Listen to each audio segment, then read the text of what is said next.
In our case, the FAA has authorized Westar to be an ODA holder, where the authorization is to the company as a whole. Sometimes this can be confusing because the company as a whole is not performing the ODA functions. How do you clarify the differences when questions come up? You're right.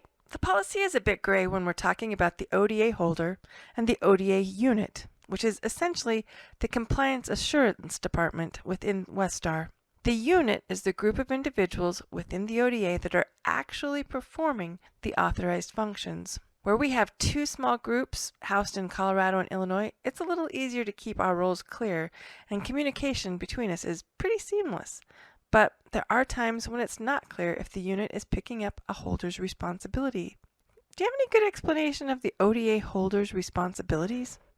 I'm not sure it's a good explanation because you're right. Sometimes it is not clear whether the company or the ODA unit is responsible for accomplishing a certain task. In general, the ODA holder agrees to use processes that invoke the same care, diligence, judgment, and responsibility that the FAA would use if they were performing the same functions. I think of this as the ODA holder creating the appropriate environment for the unit to perform its functions. More succinctly, the holder is responsible for ensuring the unit remains independent and free to perform their duties. Providing enough time to accomplish these duties, no one should be pressured, and making sure there are enough resources to remain effective.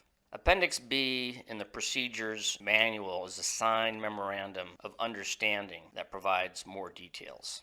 Well, when you summarize it like that, it doesn't seem too hard to remember. It's also helpful for me to remember that the Westar program manager is a representative of the applicant and responsible for making sure the company shows compliance to all the applicable regulations.